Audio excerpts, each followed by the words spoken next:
G T education കൊരട്ടിയുടെ next വീഡിയോയിലേക്ക് സ്വാഗതം. ഇപ്പോൾ നമ്മൾ നേരത്തെ 8ാം ക്ലാസ്സിന് നാളെ പബ്ലിക് ആയിട്ടുള്ള മാത്സ് എക്സാമിനേഷൻ നടക്കുകയാണ്. അപ്പോൾ അതിലേക്കുള്ള ആദ്യത്തെ പാർട്ട് നമ്മൾ കഴിഞ്ഞ ഒരു വീഡിയോ ഉണ്ട്, നിങ്ങൾ തീർച്ചയായിട്ടും കാണുക.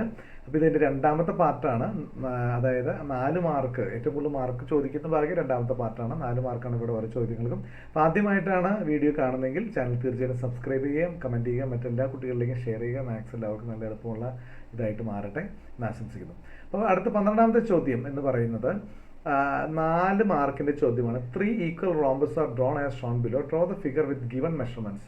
ഇവിടെ 5 ക്വസ്റ്റ്യൻ, 12 മുതൽ 18 വരെയുള്ള ക്വസ്റ്റ്യൻസിന് 5 മാത്രം ആൻസർ ചെയ്താൽ മതിയാവും. ഇത് വളരെ നിങ്ങൾക്കിപ്പോൾ പറയേണ്ട കാര്യം, ഇത് ഫിഗർ വരയ്ക്കാനാണ്. Draw equal rhombuses are drawn as shown below.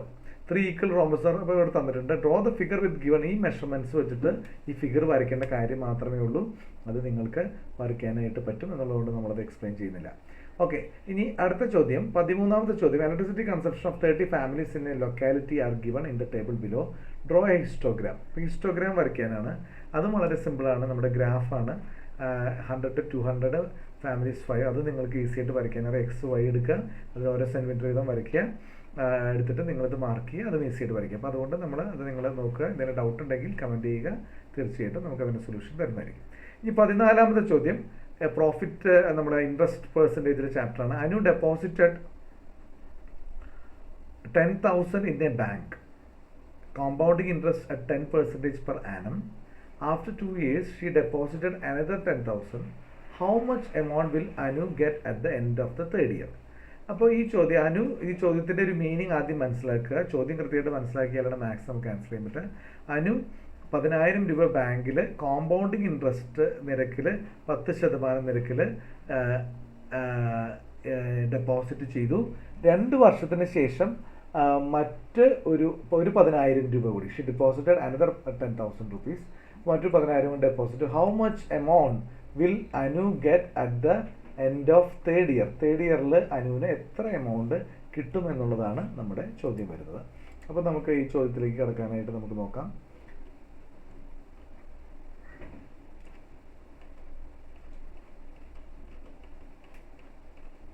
അപ്പോൾ നോക്കൂ,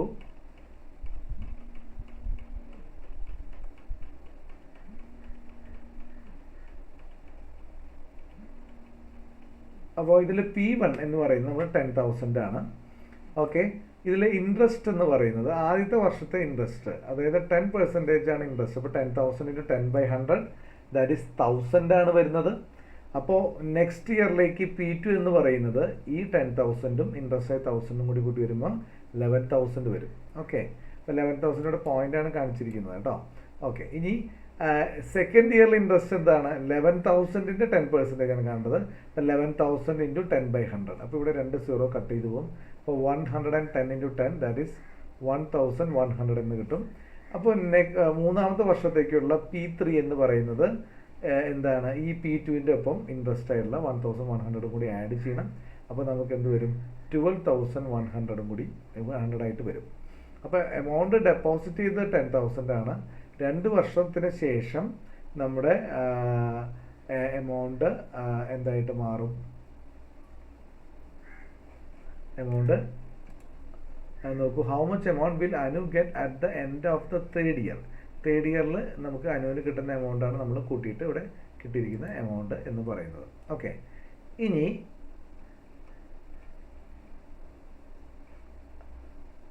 എമൗണ്ട് ആഫ്റ്റർ 2 years നമുക്ക് 12,100 ആണ്. ഓക്കെ, 10,000 കൂടി ആഡ് ചെയ്യുമ്പോൾ നമുക്ക് 22,100 കിട്ടും. കാരണം അടുത്തതിൽ പറഞ്ഞിരിക്കുന്നത് 10,000 ആഡ് ചെയ്തു എന്നുള്ളതാണ്. അപ്പോൾ ഇൻട്രസ്റ്റ് ഇൻ 3rd year എന്ന് പറയുന്നത് 12,100 ആണ്. എന്നിട്ട് അതിൻ്റെ 10% ആണ്. കാരണം നമ്മൾ ക്വസ്റ്റ്യനിൽ പറഞ്ഞിട്ടുണ്ട്, എന്താണ് പറഞ്ഞിട്ടുള്ളത്? കോമ്പൗണ്ട് ഇൻട്രസ്റ്റിംഗ് പ്രകാരമാണ് അനു ഡെപ്പോസിറ്റ് ചെയ്തത്. 2 വർഷത്തിന് ശേഷം അനു 10,000 കൂടി ഡെപ്പോസിറ്റ് ചെയ്തു. അപ്പോൾ ആദ്യത്തെ വർഷത്തെ ഇൻട്രസ്റ്റ് കണ്ടു, അത് മുതലായ അല്ലെങ്കിൽ പി ആയ പ്രിൻസിപ്പൽ എമൗണ്ട് 10,000 ഒപ്പം കൂട്ടി. പിന്നത്തെ ഇൻട്രസ്റ്റ് കണ്ടു, അത് കൂട്ടി.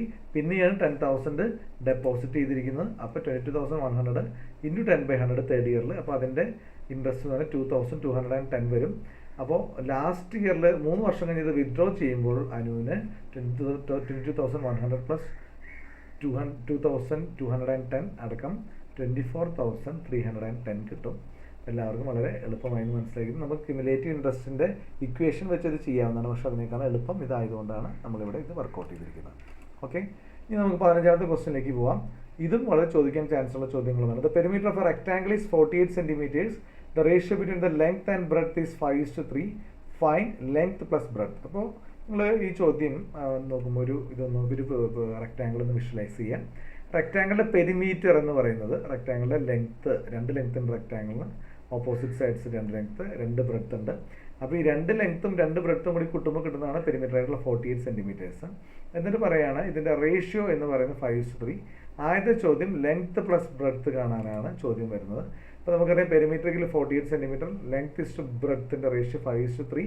അപ്പോൾ പെരിമീറ്റർ എന്ന് പറയുന്ന റെക്ടാംഗിളിൻ്റെ പെരിമീറ്റർ കാണുന്ന ഫോർമുല 2 × L+B ആണ്. 2 × L+B എന്ന് പറയുന്നത് 48 ആണ്. അപ്പോൾ L+B എന്ന് പറഞ്ഞാൽ ഇവിടെ 2നെ L+B കൊണ്ട് ഇൻറ്റു ചെയ്തേക്കണം. അപ്പുറത്തേക്ക് പോകുമ്പോൾ 48 നമുക്ക് 2 കൊണ്ട് ഡിവൈഡ് ചെയ്യണം. അപ്പോൾ L+B = 48/2, L+B = 24 സെൻറ്റിമീറ്റർ. ഓക്കെ, ഇനി അടുത്ത അതിലെ രണ്ടാമത്തെ ചോദ്യം എന്ന് പറയുന്നത് calculate the length and breadth. Okay, അപ്പോൾ നമുക്ക് ലെങ്ത്തും ബ്രെഡ്ത്തും കൂടി കൂട്ടിക്കഴിഞ്ഞാൽ 24 സെൻറ്റിമീറ്റർ ആണ് കിട്ടാമെന്ന് പറഞ്ഞു. അപ്പോൾ ആദ്യം ലെങ്ത്തും ബ്രെഡ്ത്തും കണ്ടുപിടിക്കാനായിട്ട് നമുക്ക് റേഷ്യോ തന്നിട്ടുണ്ട് 5:3. അപ്പോൾ ടോട്ടൽ സം ഓഫ് റേഷ്യോസ് എന്ന് പറയുന്നത് 5 + 3 = 8 ആണ്. ലെങ്ത്ത് എന്ന് പറയുന്നത് എങ്ങനെയായിരിക്കും വരിക?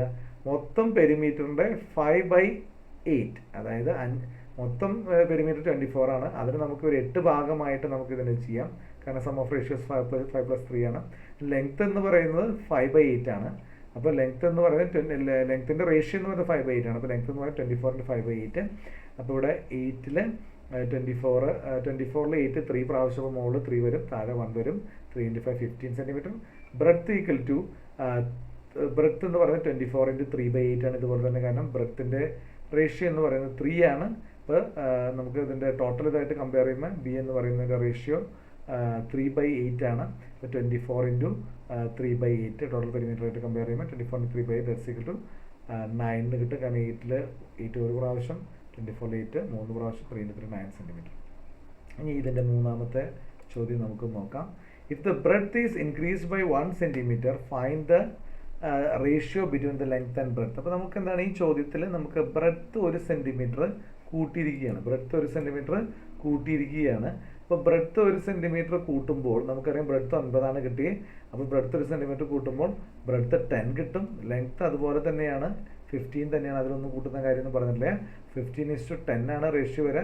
അപ്പോൾ 15ലും 10ലും 5 കോമൺ ആണ്. അപ്പോൾ നമ്മൾ ചെറുതാക്കുമ്പോൾ 15ൽ 5 3 പ്രാവശ്യം, 10ൽ 5 2 പ്രാവശ്യം, that is 3:2 ആണ് വരിക. ഓക്കെ, അപ്പോൾ ഇത് 15ാമത്തെ 4 മാർക്കിൻ്റെ ക്വസ്റ്റ്യൻ ആണ്. ഇനി നമുക്ക് 16ാമത്തെ ചോദ്യത്തിലേക്ക് പോവാം. Draw A quadrilateral with the measurement shown in the figure. അപ്പോൾ വീണ്ടും നമുക്ക് ഇതേ ഒരു മെഷർമെൻ്റ് ഉള്ള ക്വാഡ്രിലാറ്ററൽ വരയ്ക്കാനാണ് നമ്മൾ പറഞ്ഞിരിക്കുന്നത്. ഇതും വളരെ സിമ്പിളാണ്. ഫിഗർ നിങ്ങൾക്ക് വരയ്ക്കാൻ അറിയുന്നതുകൊണ്ട് തന്നെ നമ്മളത് ആൻസർ ചെയ്തിട്ടില്ല. ഓക്കെ, 17th ചോദ്യം. x = -5, y = -6, z = 4. വളരെ സിമ്പിളാണ്. x - 5. അപ്പോൾ എക്സിന് പകരം -5 സബ്സ്റ്റിറ്റ്യൂട്ട് ചെയ്യുക. അപ്പോൾ എക്സിന് പകരം -5 കൊടുക്കാം, വൈക്ക് പകരം നമുക്ക് -6 കൊടുക്കാം. അപ്പോൾ -5 - -6, മൈനസ് ഓഫ് മൈനസ് എന്ന് പറയുന്നത് പ്ലസ് ആയിട്ട് വരും. -5 + 6 എന്ന് പറയുന്നത് +1 ആണ്, +1 ആണ് ആൻസർ വരെ. ഓക്കെ, ഇനി രണ്ടാമത്തെ ചോദ്യം x - y × z ആണ് ചോദിച്ചിരിക്കുന്നത്. അപ്പോൾ നോക്കുക, x - y × z. x - y നമുക്ക് ഓൾറെഡി 1 കിട്ടിയിട്ടുണ്ട്. പിന്നെ x - yക്ക് പകരം 1 സബ്സ്റ്റിറ്റ്യൂട്ട് ചെയ്യുക. z എന്ന് പറയുന്നത് നമുക്ക് ക്വസ്റ്റ്യൻ തന്നിട്ടുണ്ട്. എത്രയാണെന്ന് നോക്കി, z എന്ന് പറയുന്നത് 4 ആണ്. അപ്പോൾ 1 × 4 4, വളരെ എളുപ്പം. ഇനി അടുത്തത് ചോദ്യം നമുക്ക് നോക്കാം. അടുത്തത് കണ്ടുപിടിക്കാൻ പറഞ്ഞത് x - y × z and xz - yz are equal or not എന്ന് ചോദിച്ചേക്കണേ. x - y × z എന്ന് പറഞ്ഞാൽ xz - yz ആണ്. അപ്പോൾ അതെന്തായാലും ഇത് രണ്ടും ഈക്വൽ ആയിരിക്കണം എന്നുള്ളത് മാത്തമാറ്റിക്സ് അറിയുന്ന ഒരാൾക്ക് അറിയാൻ പറ്റുന്നുണ്ടാവും. അപ്പോൾ ഇവർ നമ്മളോട് ചോദിച്ചിരിക്കുകയാണ്, ഈ നമ്പർ കൊടുക്കുമ്പോൾ ഇത് രണ്ടും ഈക്വൽ ആണെന്നാണ് ചോദ്യം. ഓക്കെ, അപ്പോൾ z എന്ന് പറയുന്നത് എന്താണ്, എക്സും സെഡും കൂടി മൾട്ടിപ്ലൈ ചെയ്യണം. അപ്പോൾ നോക്കൂ, z 4 ആണ്, എക്സ് -5 ആണ്. അപ്പോൾ -5 × z എന്ന് പറയുന്നത് -20 ആണ്. -5 × 4 എന്ന് പറയുന്നത് -20 ആണ്. അതുപോലെ തന്നെ y എന്ന് പറയുന്നത് -6 ആണ്, z എന്ന് പറയുന്നത് 4 ആണ്. -6 × 4 -24 ആണ്. പിന്നെ ഒരു മൈനസും കൂടി ഇവിടെ പുറത്തുള്ളത് കൊണ്ട് നമുക്കത് പ്ലസ് ആവും. പ്രത്യേകം ശ്രദ്ധിക്കണം, -20 + 24. ഒരെണ്ണം നെഗറ്റീവ് നമ്പറാണ്, ഒരെണ്ണം പോസിറ്റീവ് നമ്പറാണ്. അപ്പോൾ അതെന്ത് ചെയ്യണം, നമ്മളിതിൻ്റെ ഡിഫറൻസ് കണ്ട് വലുതിന് ചിഹ്നം ചേർക്കണം. അതാണ് ആഡ് ചെയ്യുമ്പോഴുള്ള നിയമം. ഒരെണ്ണം രണ്ട് ഡിഫറൻസ് സൈൻ ആയി കഴിഞ്ഞാൽ ഒരു നെഗറ്റീവ് ആണ്, ഒരു പോസിറ്റീവ് ആണ്. അപ്പോൾ ഡിഫറൻസ് കണ്ട് വലുതിൻ്റെ ചിഹ്നം ചേർക്കണം. അപ്പോൾ ഇവിടെ പോസിറ്റീവ് 4 ആണ് വരിക. Okay, right. ഇനി നമുക്ക് നോക്കാം, നമുക്ക് ഇതിൽ നിന്ന് അറിയാം, നമുക്ക് എക്സെറ്റ് നമ്മൾ രണ്ട് രീതിയിൽ ചെയ്തപ്പോൾ ആൻസർ 4 തന്നെയാണ്. So we can say that x minus y into set equal x set minus y set. നമുക്ക് 18ാമത്തെ ചോദ്യത്തിലേക്ക് പോകാം. വളരെ സിമ്പിൾ, റീഡ് ആൻഡ് അണ്ടർസ്റ്റാൻഡ് അവസാനത്തെ ചോദ്യമാണ്. Read and understand the mathematical concept given below and answer the following questions. ഇതേ രീതിയിലുള്ള ഒരു ക്വസ്റ്റ്യൻ പുറത്തുനിന്ന് എന്തായാലും നിങ്ങൾക്ക് ഉണ്ടാവും. നിങ്ങൾ ഇതിൻ്റെ കൃത്യമായിട്ട് നിങ്ങളൊന്ന് മനസ്സിലാക്കി കഴിഞ്ഞാൽ വളരെ എളുപ്പമാണ്. ആദ്യത്തെ തന്നെ 2 square plus 1 square equal 3 square minus 2 × 2 + 1 എന്നാണ് ആദ്യത്തെ ലൈൻ വരിക. രണ്ടാമത്തെ ലൈൻ നോക്കി, 3 സ്ക്വയർ പ്ലസ് 2 സ്ക്വയർ. അപ്പോൾ എന്താ 2 3 ആയി, ഒന്നുകൂടി 1 എന്നുള്ളത് 2 ആയി. അപ്പോൾ ഇവിടെ എന്തായി, ഇവിടെ 5 സ്ക്വയർ എന്ന് വന്നു. ഇതിൽ നിന്ന് തന്നെ നമുക്ക് മനസ്സിലാക്കാൻ പറ്റും ഈ 3 + 2ൻ്റെ കൂട്ടിയതാണ് ഇവിടെ 5 വന്നത്, -2. പിന്നെ എന്താണ് ഇവിടുത്തെ 3 × 2 ആണ് ഇവിടെ വന്നിരിക്കുന്നത്. മൂന്നാമത് നോക്കൂ, 4 square plus 3 square 7 square minus 2 × 4 × 3. അപ്പോൾ ഇതിൽ നമ്മളോട് ചോദിച്ചിരിക്കുന്നത്, ഇപ്പോൾ ഇത് വായിച്ചു കഴിഞ്ഞാൽ നമുക്ക് ഭയങ്കര കൺഫ്യൂഷനായിട്ട് തോന്നും. അതിൻ്റെ മാത്തമാറ്റിക്കൽ മീനിങ് ആണ് ഈ മാത്തമാറ്റിക്സിൽ ഉള്ള ആ ഒരു 3 ഇതിനെയാണ് ഇവിടെ ഇംഗ്ലീഷിൽ നമ്മൾ കൺവേർട്ട് ചെയ്ത് എഴുതുന്നത്. Sum of the squares of 2 numbers is equal to the difference between the square of the sum of the numbers and 2 is their product. അതിനെയാണ് വളരെ ഏറ്റവും സിമ്പിളായിട്ട് നമ്മൾ മാത്തമാറ്റിക്സിൽ എഴുതിയിരിക്കുന്നത്. അപ്പോൾ ഈ മാത്തമാറ്റിക്സിൻ്റെ ഒരു ട്രാൻസ്ലേഷനാണ് ഇവിടെ ഇംഗ്ലീഷ് ചെയ്തിരിക്കുന്നത്. അപ്പോൾ ഏറ്റവും എളുപ്പത്തിൽ നമുക്ക് എന്തിനും മാത്തമാറ്റിക്സ് റെപ്രസെൻറ്റ് ചെയ്യാം എന്നുള്ളത് നിങ്ങൾക്ക് മനസ്സിലായിട്ടുണ്ടാവും. Okay, right. The next line എന്ന് പറയുമ്പോൾ നമുക്ക് ഇവിടുത്തെ നെക്സ്റ്റ് ലൈൻ എങ്ങനെയായിട്ട് വരും നോക്കൂ. നെക്സ്റ്റ് ലൈൻ എന്ന് പറയുന്നത് നമുക്ക് എങ്ങനെ എഴുതാം? എ എന്ന് പറയുന്നത് എങ്ങനെ വരും? ഇവിടെ 5 square plus 4 square equal to, ഇനി 5 × 4 ആഡ് ചെയ്യണം, 9 സ്ക്വയർ മൈനസ് 2 × 5 × 4. അപ്പോൾ നോക്കി, കിട്ടിയില്ലേ, എളുപ്പമായി. ഇനി അടുത്ത ക്വസ്റ്റ്യൻ ചോദിച്ചു കഴിഞ്ഞാൽ B, 8 square plus 7 square equal to 15 square minus 2 × dash. അപ്പോൾ എന്താ വരാൻ? നോർമലി ഇവിടെയുള്ള ഈ രണ്ട് നമ്പറാണ് ഇൻറ്റൂല് വരാം. അപ്പോൾ ഇവിടെ 8 × 7 ആയിരിക്കും വരാൻ. അപ്പോൾ നമുക്ക് ആൻസർ 56. ഇനി മൂന്നാമത്തെ ചോദ്യം നോക്കുക, 20 square plus 10 square equal dash -2 × ഇത്. അപ്പോൾ ഇവിടെ 20 സ്ക്വയർ പ്ലസ് 10 സ്ക്വയർ എന്ന് പറയുമ്പോൾ 20 + 10 ആണ് ഇവിടെ 8 + 7 ചെയ്ത് ഇവിടെ അങ്ങനെ. അപ്പോൾ 20 + 10 30 സ്ക്വയർ -2 × ഇവിടെ ഇൻറ്റൂല് 20 × 10 ആയിരിക്കും വരിക. അപ്പോൾ നോക്കൂ, 30 സ്ക്വയർ -2 × 200. ഇനി നമുക്ക് അടുത്ത ചോദ്യത്തിലേക്ക് പോകാം. നമുക്ക് ഇവിടെ ചോദ്യം a² + b² എന്നുള്ളതാണ്. ചോദ്യം അത്ര ക്ലിയർ അല്ല. അപ്പോൾ ഞാനിവിടെ എൻ്റെ സൊല്യൂഷൻ കാണിച്ചു തരാം. a² + b² എന്ന് പറയുന്നത് a + b² - 2ab എന്നാണ് വരിക. ഓക്കെ, അപ്പോൾ ഇതനുസരിച്ച് നമ്മൾ ചെയ്യുമ്പോൾ എയും ബിയും ആയി കഴിഞ്ഞാൽ a² + b² എന്ന് പറയുന്നത് a + b² - 2ab എന്നാണ് വരിക. നിങ്ങൾക്ക് എല്ലാവർക്കും ഇത് വളരെ എളുപ്പത്തിൽ മനസ്സിലായി എന്ന് വിചാരിക്കുന്നു. നമുക്ക് മറ്റു വീഡിയോയുമായി വീണ്ടും കാണാം. അതുവരെ this friends Thomas signing out.